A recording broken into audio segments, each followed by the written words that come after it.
In this video, I want to talk Jim Ryan talking about PlayStation Plus titles and the fact that new games will continue to be added to PlayStation Plus. A lot to dissect there when you look at the upcoming Plus catalog of games and things like that, so we'll talk that. PlayStation Now has an update. March is getting some games added and some pretty good games at that, so we'll talk that. And Evergate, a platformer that was released on PC back in September of 2020, is coming to the PlayStation 5. We'll talk that at the end of this video. But more brand new games are coming to PlayStation Plus, and they'll launch free with PlayStation Plus. According to PlayStation head Jim Ryan, he noted, quote, "We see this as a very interesting and innovative way to publish games and to make games available to our subscribers.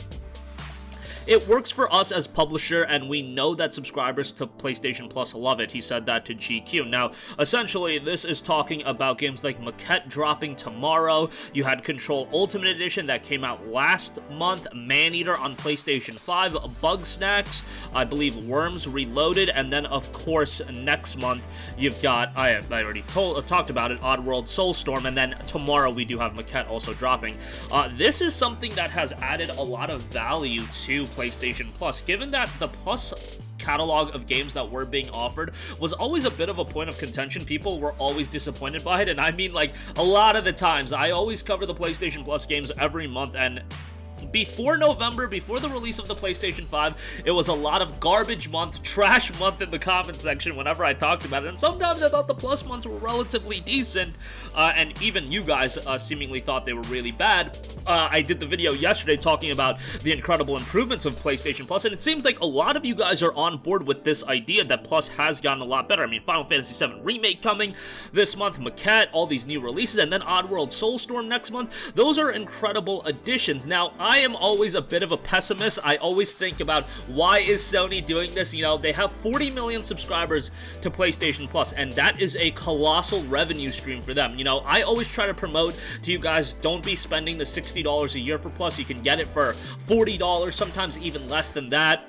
But you have to understand, the people that watch my videos and actually get Plus for $40 or less, that is a significant minority. There's a lot of people paying month to month, $10 a month, and you have to understand that PlayStation Plus has become an incredible revenue stream for not only Sony, Microsoft as well. I mean, Microsoft is all aboard that subscription model, money-generating revenue, just because look at what they tried to do with Xbox Live Gold, trying to double the price of that. Again, me being a pessimist, part of me thinks they're gonna eventually try to up the price of PlayStation Plus. Look, games are up to $70, so, you know, I think there's ultimately going to be a caveat with these great games being added to PlayStation Plus. I pray to God that I'm wrong. I really hope that Plus doesn't get increased to like $15 a month, $100 a year, and I have my fingers crossed that that will be the case. However, again, I am just a bit of a pessimist at times, but you also have to ascertain the fact that I remember Sony talked about it a couple of months ago when they talked about, you know, Xbox Game Pass and if they were going to do anything to compete with that. Is this their answer to that? Will just make PlayStation Plus a more compelling service, add great games to it, like an Oddworld Soulstorm, like a Final Fantasy VII Remake, Maquette, Bugsnax, all of these games that are coming, and, you know, titles that I'd love to see on Plus. What about like a Kenna Bridge of Spirits? I actually had a buddy of mine keep telling me that he thought that Kenna Bridge of Spirits was going to be one of the big announcements for the Plus freebie that was going to happen at State of Play. Unfortunately, Kenna has now been delayed until August, so that is something that is still in question. But Kenna could ultimately be a Plus title. I wouldn't be too surprised at that, as it was clarified that the game is a $40 budget title. That is just something that I'm throwing out there. Obviously, Destruction All-Stars, that game was scheduled to be a $70 title, and then it ultimately became a PlayStation Plus game, and then the price was reduced to $20. But still, that is a significant addition to the library, so I want to know if this is a shift in thinking for Sony, if they think they can make PlayStation Plus a more compelling service, or is this to open the door to eventually be like, hey, we're offering you guys a lot of value, we're offering you great games, let's up the price a little bit, which, you know, subscription services, if you look at the history of subscription services, a lot of them ultimately do go up and up in price, and it's not something that would absolutely shock me if Plus did ultimately go up in price. A couple months of offering high quality titles, and they up the price even by like $2. Think if they increase PlayStation Plus to $12 a month instead of $10 a month. That is a significant amount of revenue. Like, every time I see the PlayStation or the Sony quarter earnings or whatever, I'm always like, darn, they're making a lot of money off PlayStation Plus. Like, damn, this is a significant revenue generator for them, and if they're gonna, offer games at this quality level, I'm always thinking again from a pessimistic standpoint where I'm just like, yo, are they gonna up the price soon? Hopefully they don't, but hopefully the great game inclusion continues to persist. Okay, next up, something that people want to see consolidated into PlayStation Plus is PlayStation Now. I don't see that happening anytime in the near future. Maybe they'll do a bundled subscription service, but March is getting a couple of games that I think people are going to be excited by. Ace Combat 7 Skies Unknown will be available until May 31st, so you get about 3 months to play the game. Excellent flight combat sim title, great addition to PlayStation Now, definitely one that I would recommend to check out. Infamous Second Son, another good addition. However, if you're on PlayStation 5, this is a part of the Instant Game Collection. Again, this is where services like Game Pass and all of these subscription services that are offering games, the value of them they start getting mitigated just because there's so much crossover in the game offerings. Infamous Second Son, in my opinion, is a great game.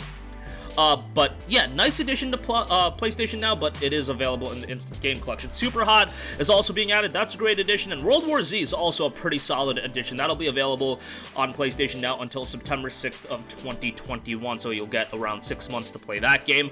Pretty solid addition there. World War Z, definitely a title you want to play with a couple of friends. So solid update to PlayStation Now.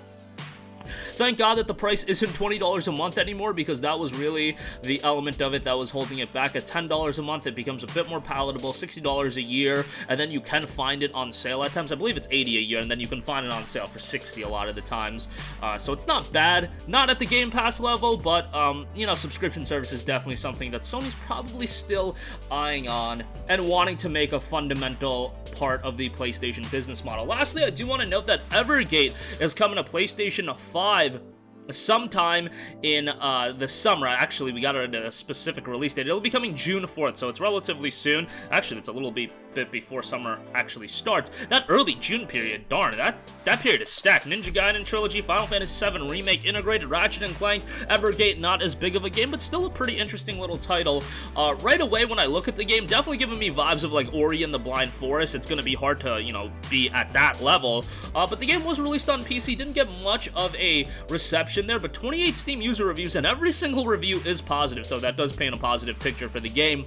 Game was priced at $10, so you can pick it up on the cheap, and it will be coming to PlayStation 5. Again, June 4th will also be coming to the Nintendo Switch. But that's going to conclude this video. Again, let me know what games you'd like to see on PlayStation Plus. I don't think we're going to be getting, the Ratchet & Clanks of the world, but a Kena Bridge of Spirits, an Oddworld Soulstorm. I think Sony is going to try to strike up deals like that, and let me know what you think. Am I just being overly pessimistic, thinking that this is a gateway opportunity for them to up the price of PlayStation Plus? I don't think I'm crazy in thinking that, but I am hoping that that's just me being just completely cynical and crazy, which is entirely possible. PlayStation Now getting a solid update with Ace Combat 7 Skies Unknown, Infamous Second Son, Super Hot, and World War Z. Pretty good stuff there. And Evergate coming to PlayStation 5 on June 4th. That's going to wrap up this one. Sound off with all of your thoughts in the comment section down below. Thank you for watching, and goodbye. Hey guys, we hope you enjoyed the video, and if you did, make sure to hit the subscribe button, and if you're already subscribed, do us a favor and hit the bell icon. This way you'll be notified whenever we post a new video. That's the best way to keep up with all of our uploads, and we usually try to upload 2 videos a day. And with the bell icon hit, you'll be notified whenever we do upload a video. As always, thanks for watching.